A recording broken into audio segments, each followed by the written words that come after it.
Gandang umaga sa inyong lahat. Magandang umaga rin po. Inindihin sa ating mga kasama sa ating Facebook at sa YouTube live streaming mas. Saan man kayo naroroon ng pagbati rin sa inyong lahat ng isang mapagpalang araw. Mga kapatid, pumasok na tayo sa ika-5 linggo sa panahon ng Pasko ng Pagkabuhay ating Panginoon. At ang ating tema, manatili tayo kay Kristo at mananatili siya sa atin. Nilalarawan itong ating tema sa pamamagitan ng pagsasabi ng Panginoon na siya ang puno ng ubas at tayo ang mga sanga. So Jesus is the vine and we are the branches.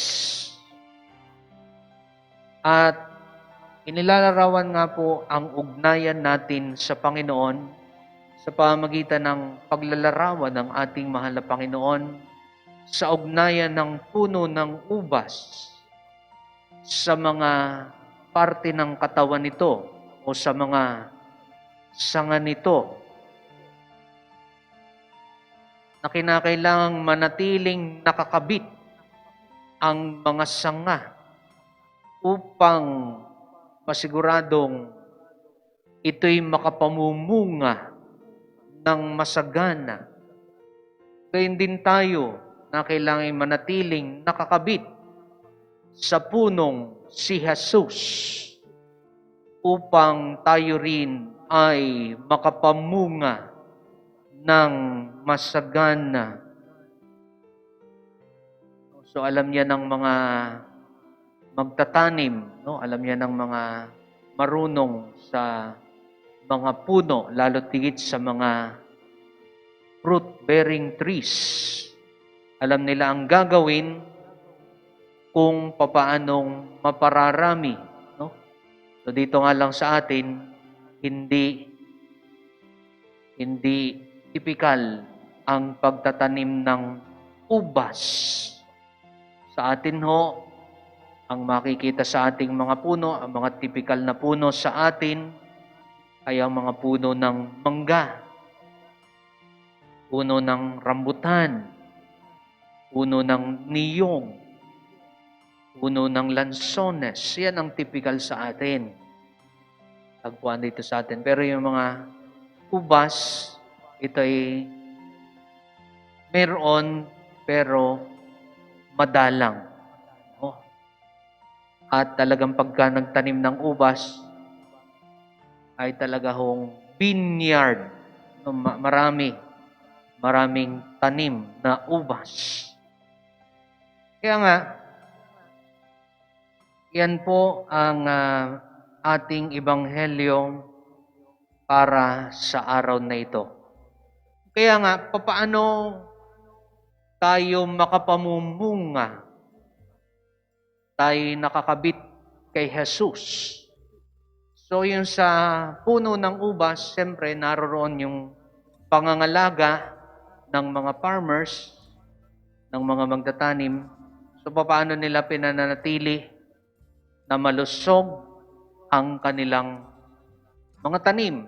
So sa pamamagitan ng cultivation, no, sa pamamagitan ng paglalagay ng mga pataba o ng mga fertilizers, no, para makasigurado sila na magbubunga ito ng marami. Kaya nga, kung sa pagtatanim, yun ang prinsipyo, ganon din sa ating ugnayan kay Jesus. Kinakailangan palaguin din natin ang ating ugnayan kay Jesus. At ano yung mga fertilizers? Ano yung pamamaraan? So, kung sa mga puno, kinakailangan nila ng araw. So, pagkat yan po ang enerhiya, kinakailangan din ng enerhiya ng mga halaman. At sa pamagitan po noon, tinatawag ito sa science na photosynthesis. No? So, may tubig galing sa ilalim ng lupa, araw, energy, and then naroroon, maya-maya, magbubunga na ito. Mamumulaklak, and then bubunga na, no? Etc. So, yun ho kung papaanong nagkakaroon ng bunga ang isang puno. So sa atin din, upang tayo lumago sa ating ugnayan kay Jesus, atin din itong kinakailangan din natin ng vitamin D. No?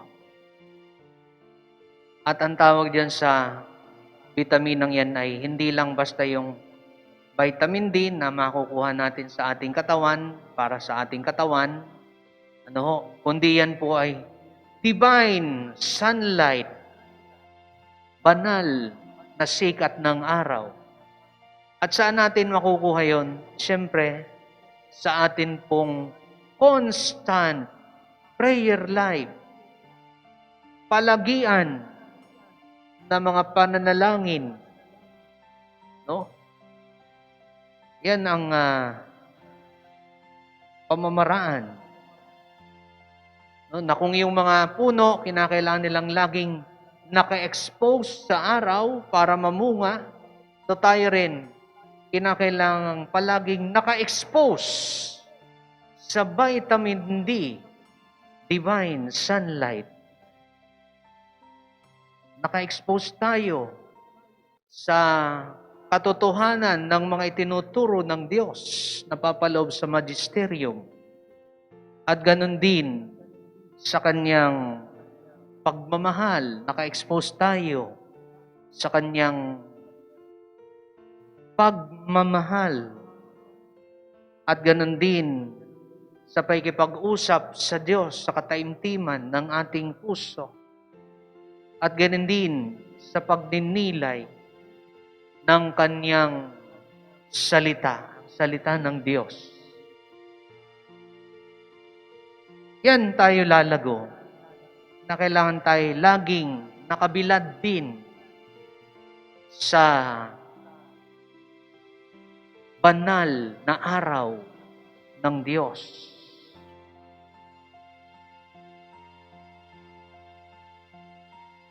Kaya nga, tatanungin natin sarili, ano nga ba ang mga ginagawa natin para mapalago ko yung aking prayer life, yung aking liturgical life? Naririyan naman, ang dami nating mga supplements para tayo ay lumago sa ating buhay, sa ating ugnayan sa Diyos. So, may mga iba't ibang mga nobina, Flores de Mayo, San Isidro, no? Marami tayong masasabi, Santo Rosario, mga debosyon. I-expose natin ang ating sarili sa mga ganyan, sa mga bagay na mapananatili ang ating ugnayan kay Kristo. At hindi palaging naka-expose sa ating mga screen, no? Sa ating mga telebisyon, sa mga napapanood natin sa media. Kaya, yun ang kailangan natin ngayon upang tayo'y manatiling nakakabit at nakapamumunga ng marami. Kaya tatanungin din natin ang sarili na kung ang ating buhay, pananalangin ay katulad lamang ng pananalangin ng isang bata, 12 anyos, 15 anyos, tatanungin natin ang ating sarili, bakit nagkaganon? Bakit ang ating pananalangin ay parang pang 12 anyos, 15 anyos? Bagay, mas pinakikinggan ng Diyos ang panalangin ng mga bata. Pero, tingnan natin, siyempre, kinakailangan nag-improve yung ating buhay, pananalangin. As time passes by, as time goes on, na kailangan sabay yung ating paglago, pag-akyat sa buhay pananalangin. Wika nga po ni Mother Teresa, Saint Teresa ng Calcutta, the fruit of silence is prayer. The fruit of prayer is faith. The fruit of faith is love. The fruit of love is service. And the fruit of service is peace. So, ang gusto sa atin ng Diyos, tayo ay makapamunga. Tayo ay magbunga ng masagana. At mangyayari lamang ito kung palagi tayong nagsisikap na lumago sa ating pananalangin, sa ating buhay, pananalangin, liturgical life, sacramental life, devotions, no? Lahat, maraming pamamaraan. Reflection, contemplation sa salita ng Diyos. So, hindi tayo mauubusan ng mga bagay.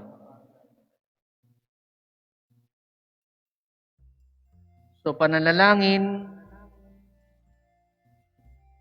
tayo ay lalago, no?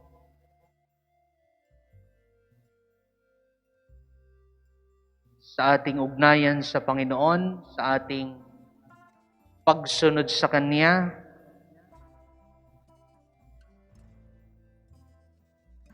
At sa kabilang banda, sabi nga po, wala nga hong silbi ang mga sanga na hindi namumunga. So, anong gagawin doon sa mga na hindi nakapamumunga?